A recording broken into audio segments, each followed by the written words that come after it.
저는 어금니 하나가 굉장히 아파서요.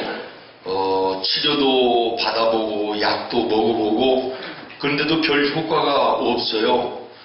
의사 선생님의 말에 의하면 좀 더 두고 보다가 차도가 없으면 빼내고 새롭게 임플란트를 한다든지 다른 조치를 해야 되겠다 이렇게 얘기를 해요. 요즘에 좀 바쁘기도 하고 또 다니는 치과가 좀 멀어요. 번거롭기도 하고 짜증이 나는 겁니다. 왜 하필 이런 때 아파가지고 불평도 나오고요. 또 짜증도 나는 거예요. 그런데 지난주에 새벽 예배를 인도하는데 지금 기도하신 마이크로 이제 예배를 인도하는 중인데 툭 하고 중간에 나가버려요. 왜 그런가 그랬더니 매주마다 그 건전지를 가는데 이번에는 계속해서 이렇게 사용하니까 일주일도 안 됐는데 이게 다 나가버리는 거예요. 제가 그 순간에 무엇을 깨달았냐면 그렇다. 이렇게 단단해 보이고 견고해 보이는 이런 기계들도 일주일도 못 써가지고 고장도 나고 배터리도 갈아야 되고 그러는데 하나님께서 나에게 주신 이 이가 1년 쓴 것도 아니고 60년도 훨씬 더 썼는데도 까닭없이 있다가 요 근래에 들어와서 며칠 좀 아픈 걸 가지고 너무 내가 또 짜증도 내고 불만도 하고 그랬구나. 그래서 하나님께 회개했어요. 하나님 참 감사합니다. 지난 60년 넘게 하루도 쉬지 않고 썼던 이가 여기에 대해서는 감사할 줄 모르고 지금 조금 아픈 이거 가지고 원망하고 불평하고 짜증낸 거 참 잘못했습니다. 그리고 회개를 했어요. 우리 그렇지 않습니까? 김치냉장고 같은 것들도 이렇게 보면 참 수년을 맛있고 시원하고 그런 음식을 공급해준 그런 것인데 고장났을 때 그 고장난 그것만 보고 짜증내고 불만하는 이런 경우들이 많이 있잖아요. 그런 일이 있고 나서 몇 시간이 지났어요. 아침이 됐는데 전화가 왔어요. 저 태국에서 온 근로자들을 위해서 일생을 헌신하는 목사님 부부가 계세요. 저 시화공단의 파로스 선교회라고 하는 선교 단체를 만들고 한 주에도 7, 80명씩 많으면 120, 30명까지도 이 사모님이 혼자 밥을 다 해대고 목사님과 함께 또 취직도 시켜주고 월급을 돈 못 받는 사람들이 있으면 공장마다 회사마다 찾아다니면서 돈도 받아주는 이런 참 좋은 일로 헌신하는 목사님 부부인데 이 사모님에게 한 10여 년도 넘었을 것 같아요. 우리 같은 노예 목사님이고 우리 교회에도 목사님 사모님 모시고 우리 태국의 청년들이 와서 찬양도 하고 함께 식사도 한 이런 거 아마 기억나시는 분 계실 거예요. 10년도 훨씬 넘었는데 암 선고를 받으셨거든요. 사모님이.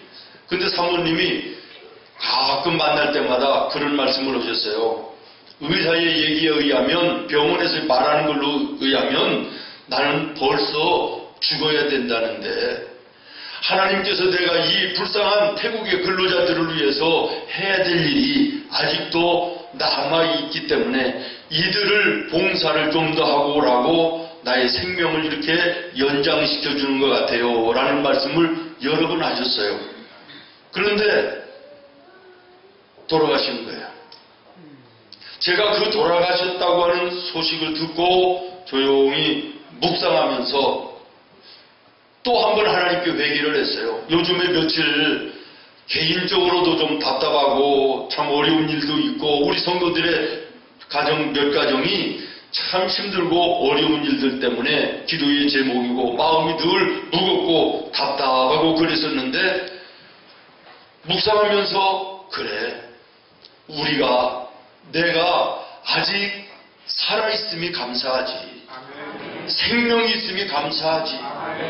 이렇게 죽고 사는 일도 있는데 아직도 문제는 답이 있는 것이고 믿음으로 기도하면 하나님이 길을 열어주실 것이고 해결해 주실 것인데 내가 너무 이런 문제 앞에 힘들어하고 답답해 있구나. 우리 성도들의 어려움을 당하는 가정에도 이런 마음과 깨달음을 하나님이 허락해 주셨으면 좋겠다 하는 이런 마음이 들고 하나님 앞에 기도를 했습니다. 그렇습니다. 건강할 때는 미처 깨닫지 못했던 하나님의 은혜가 병들어 어려움과 고통을 당할 그때에 깨달아지는 경우들이 있지 않습니까? 모든 것들이 형통하고 잘 되는 날에는 깨달아지지 못했던 감사가 오히려 인생의 곤고한 날을 만난 후에야 깨달아지는 이런 경우들도 있습니다. 이것을 질병의 신학이라고도 얘기하고 역경 속에 하나님이 주시는 은총이라고도 얘기할 수가 있는 것이지요. 오늘 읽은 성경 말씀의 엘리야 선지자의 말씀입니다. 엘리야가 바로 이런 케이스예요. 우리가 잘 아는 대로 엘리야는 한때 바알 선지와 아사랴 선지자 우상을 숭배하는 수백 명의 우상 숭배자들과 갈멜산에서 기도의 대결, 영적인 싸움을 싸워서 대승을 거두은 하나님의 사람 아닙니까? 그런데 그것도 잠시 인생 속에 가장 위기를 맞이하게 되는데 이 일로 인해서 아합 왕과 그 아내 이세벨이 엘리야를 죽이라고 하는 체포령이 떨어졌다는 거예요. 이 소식을 전해드린 엘리야가 순간의 마음이 두려워서 이제는 광야로 도망간 것입니다. 지치고 피곤하고 배고프고 목마르고 기진맥진한 상태에서 로덴 나무 아래에 넘어져서 쓰러져서 하나님을 향하여 원망합니다. 하나님, 차라리 내 영혼을 거두어 주십시오. 이제는 내가 절망이라는 거예요. 내가 힘이 없다는 거예요. 나는 쓸모없는 존재라는 거예요. 나는 뭔가 하려고 애쓰고 힘썼는데 오늘 나에게 이런 어려움이 왔다는 거예요. 차라리 죽여달라는 거예요. 여러분 돌이켜 한번 생각해 보십시오.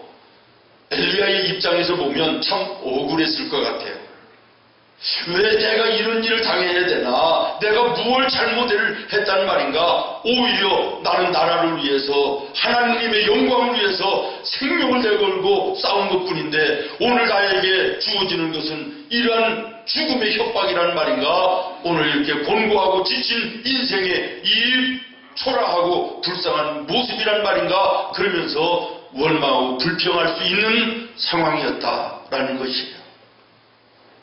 이런 엘리야에게 하나님은 천사를 보내 격려하여 주셨습니다.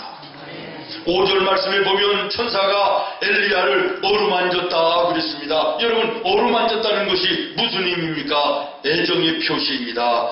격려의 표시입니다. 내가 여전히 너를 함께하고 있다고 하는 의미입니다.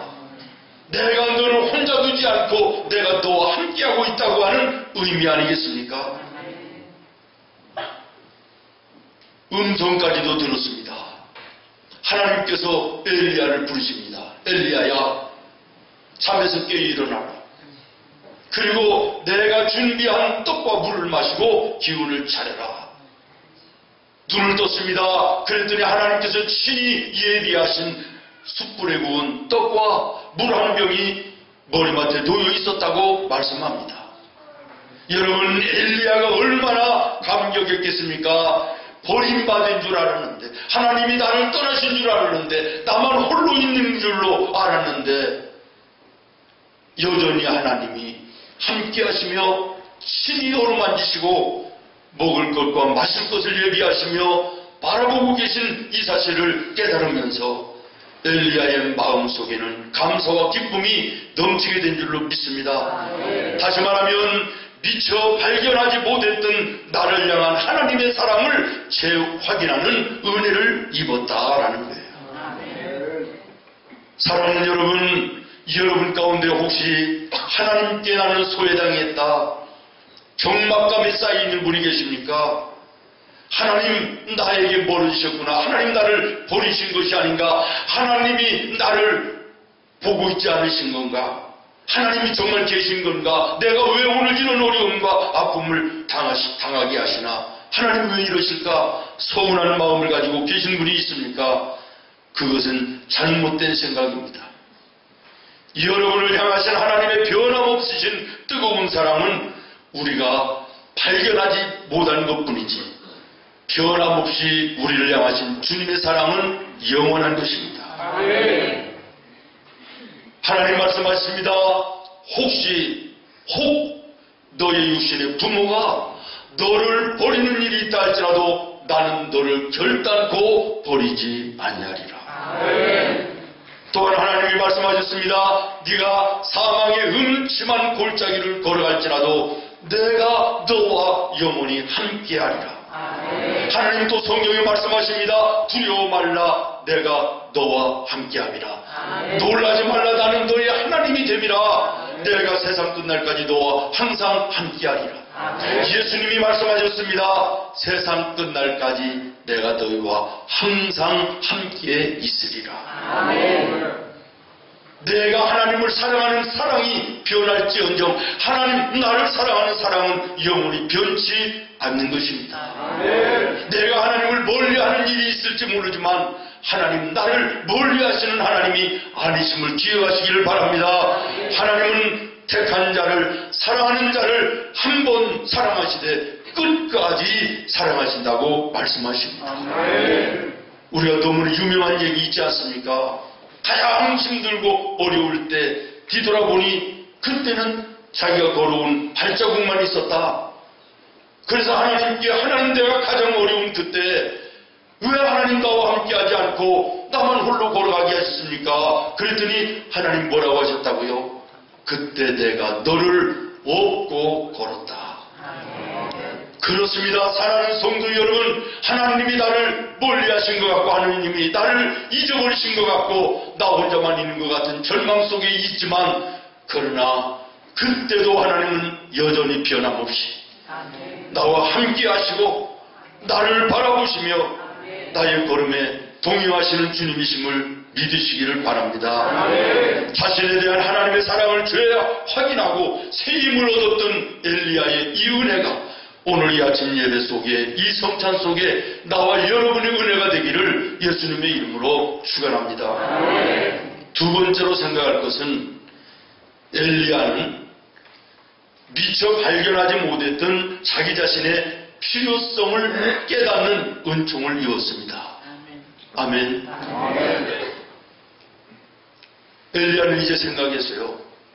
하나님, 이제는 날 다 쓰고 나를 버리시는 겁니까? 갈멜산에서 싸워서 승리하게 하시던 하나님 아니셨습니까? 그런데 오늘 왜 내가 생명의 우욕을 받으며 쫓겨다니는 이런 신세가 되어야 됩니까? 이제는 나는 쓸모가 없다. 나는 이제는 끝났다라고 하는 좌절과 절망 속에 있던 엘리야였다는 것이에요. 여러분, 사람의 인생이 왜 무너지는 것입니까? 왜 극단적인 선택으로 스스로의 생명을 끊어버리는 것입니까? 자기 자신이 아무 쓸데없는 무의간 존재라고 하는 생각에 쌓이기 때문에 그런 것입니다. 이렇게 되어지면 자신에 대해서 초라하게 생각이 되어지고 자기 자신이 한없이 비참하게 보이는 것이 우리 인간의 모습이고, 이것을 넘어서지 못하면 결국 인생을 포기해야 되는 것이고 절망 속에 스스로의 극단적인 행동을 하는 것입니다. 여러분, 그러나 분명히 기억할 것은 이러한 생각은 하나님이 주시는 생각이 아니라 악한 사단이 주는 생각임을 여러분 기억하시기를 바랍니다. 엘리야같이 위대한 믿음의 사람도 일시적이긴 하지만은 이러한 패배감과 비참함에 빠졌다는 것을 오늘 성경이 말하고 있지 않습니까? 하나님, 차라리 내가 죽기를 원합니다. 내 영혼을 거두어 주십시오. 부르짖었다 그랬습니다. 나에게는 이제는 더 이상 할 일이 남아있지 않다는 것입니다. 나는 이제 모든 힘도 잃어버렸고 모든 능력도 없어진 무의간 자라는 것입니다. 필요 없는 존재라는 것입니다. 그러나 이러한 엘리야에게 하나님은 찾아오시고 아직도 너는 할 일이 있는 나의 일꾼이라고 말씀하십니다. 너는 이 땅에 나의 나라를 이룰 필요한 존재라고 말씀하고 계신 것입니다. 다시 말하면 하사엘에게 기름을 부어 아람의 왕을 삼을 일이 남아있다. 예후에게 기름을 부어 이스라엘의 왕으로 삼을 일이 너에게는 아직까지 남아있다. 엘리사에게 기름을 부어 제사장을 삼아 너의 대를 잇게 하는 일이 너에게는 아직도 남아있다고 말씀하고 계신 것입니다. 여러분, 왕을 세우는 일은 나라의 일이요 정치적인 일입니다. 선지자를 세우는 일은 하나님의 일이요 종교적인 일입니다. 다시 말하면 너는 아직도 이 땅에 해야 될 일이 많이 있고 하나님의 나라를 이 땅에 이루어야 될 이런 하나님의 나라의 일들도 아직은 너에게 많이 남아있는, 너는 필요한 존재요, 너는 필요한 일꾼이라고 말씀하고 계신 것입니다. 사랑하는 성도 여러분, 오늘 나 같은 것이 뭘 할 수 있나? 이제는 힘도 잃어버리고 의욕도 상실되고 가진 것도 없고 배운 것도 변변치 못하고 나는 내놓을 것도 별로 없고 나는 쓸모없는 존재다라고 하는 이런 마음이 휩쓸려 있는 이런 성도들이 혹시 계시지 않습니까? 다시 말씀드립니다. 이것은 마귀가 주는 생각입니다. 마귀는 우리의 귓가에 날마다 와서 속삭입니다. 너는 끝났어. 너는 필요 없어. 너는 이제는 소망이 없는 사람이야. 네가 무엇이 있니? 가진 게 뭐가 있니? 배운 게 있니? 내놓을 게 있냐? 너는 그렇게 살다가 그냥 끝나는 것이야. 이렇게 얘기하는 것입니다. 이 소리에 귀 기울여 이 마음으로 휘어잡혀 악한 마귀의 조종을 당하며 범죄하는 자리에 그냥 그대로 인생길 무의미하게 걸어가는 인생을 포기하는 사람들 얼마나 많이 있습니까? 그러나 우리 하나님은 말씀하십니다. 너는 나의 아들이다. 너는 나의 딸이다. 너는 존귀한 자다. 나의 일이 너로 하여금 이루어질 일들이 아직도 많이 있다. 너는 너의 가정에, 너의 일터에, 이 세상에, 하나님의 교회에 너는 여전히 일꾼이라고 말씀하고 계신 것입니다. 여러분의 마음속에 부정적이고 잘못된 악한 마귀의 소리가 들려올 때 예수님의 이름으로 쫓으시기를 바랍니다. 예수님의 이름으로 꾸짖으시기를 바랍니다. 여러분의 삶이 정말 예수 안에 다시 한번 회복되어 나는 하나님 앞에 존귀한 자요, 하나님의 나라의 귀한 일꾼임을 다시 한번 깨닫는 은총이 있기를 예수님의 이름으로 축원합니다. 모름지기 우리 예수 믿는 성도들은 가정에서나 사회에서나 교회에서나 자신의 필요성을 발견하고 자존감을 가지고 힘써 일하는 자들인 줄로 믿습니다. 마지막으로 한 가지 더, 엘리야는 절망 가운데서 미처 발견하지 못했던 희망을 발견했습니다. 여러분, 절망보다 더 치명적인 것은 없습니다. 소망을 잃어버린다라고 하는 것은 모든 것을 잃어버리는 것이 되는 것입니다. 유명한 세계적인 철학자 이런 얘기를 했습니다. 절망은 죽음에 이르는 병이다. 여러분, 절망감에 사로잡혀 있습니까? 마귀가 가져다주는 생각입니다.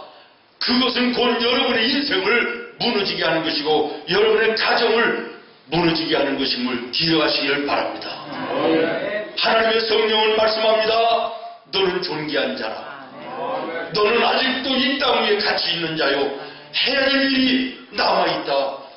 나를 통하여 너는 앞으로 이런 일을 하게 될 것이다 라고 하는 희망과 소망적인 말씀을 하나님은 우리에게 들려주시는 것입니다.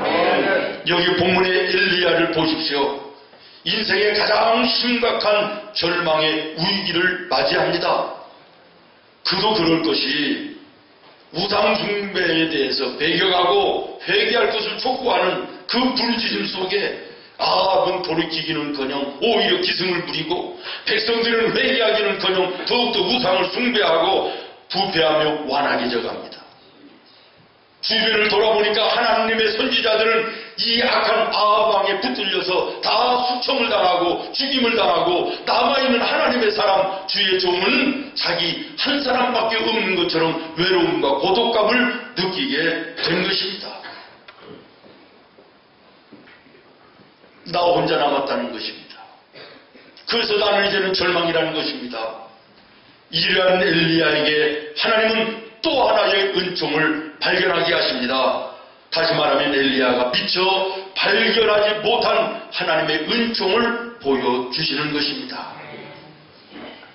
바알에게 무릎 꿇지 아니하고 우상 앞에 입맞추지 아니한 너를 도와 나의 일을 이 땅에 이룰 7,000명을 내가 준비해 두었다. 7,000명을 내가 예비해 두었다는 거예요. 숨겨 두었다는 것입니다. 절망으로 낙심되던 엘리야의 마음속에 용기와 기쁨과 소망이 솟구쳐 오른 줄로 믿습니다.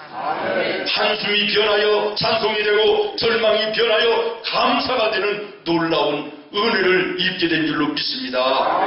사랑하는 여러분, 오늘 이 아침 예배하는 나와 여러분에게도 이러한 은혜가 있기를 예수님의 이름으로 축원합니다. 세상을 바라보면요 어둡습니다. 여러분, 어디 소망적인 소식이, 기쁜 소식이 어디 들려옵니까? 요즘에는 싸워도 말로 안 싸웁니다. 무기를 가지고 싸우더니 이제는 이거 뭐 손에 들고 싸우는 무기를 넘어서서 이제 우리나라도 총을 가지고 싸워요. 여기저기 사건과 사고들이 수도 없이 일어나고 정치적으로도 혼란스럽고 경제적으로도 힘들고 어렵다고 그러고 온통 주변이 어두운 절망의 땅같이 보입니다. 그러나 사랑하는 성도 여러분, 우리 예수 믿는 성도들은 그 속에서도 하나님 앞에 예배의 무릎을 꿇고 기도의 무릎을 꿇어 이 어둠의 땅에서도 하나님이 나를 향하여 비밀함 속에 여호와 이레 예비해 놓으신 희망의 메시지를 찾아야 될 줄로 믿습니다. 희망적인 일들을 우리가 발견해야 될 줄로 믿습니다. 오늘 우리의 사명이 바로 이것입니다. 어둠 속에 절망하고 있는 저 세상에 예수님의 소망적인 빛을 비춰내고 예수님의 사랑의 생명의 복음을 비춰내는 사명이 오늘 나와 여러분에게 있는 것입니다. 세상 사람들과 다를 바 없이 여전히 우리도 어둠의 절망 속에 휩싸여 있는 이런 잘못된 모습 예수님의 이름으로 십자가 밑에 묻어버려야 돼요. 다시 한번 우리가 예배의 무릎과 기도의 무릎으로 나를 위하여 나를 향하여 예비해 놓으신 여호와 이레의 희망적인 이런 메시지를, 희망적인 이 사건들을 우리가 볼 수 있고 깨달을 수 있는 은혜가 있기를 예수님의 이름으로 축원합니다. 말씀을 정리합니다. 엘리야는 자기 자신에 대한 하나님의 사랑을 재발견하는 은혜를 입었습니다. 미처 발견하지 못했던 자기 자신의 필요성을 하나님 앞에서 다시 한번 발견했습니다. 미처 발견하지 못했던 나에 대한 희망적인 국면이 있음을 발견했습니다. 이 은혜가 오늘 이 아침 예배 속에, 성찬 속에 발견되어지는 은혜 있기를 예수님의 이름으로 축원합니다. 기도하겠습니다. 하나님,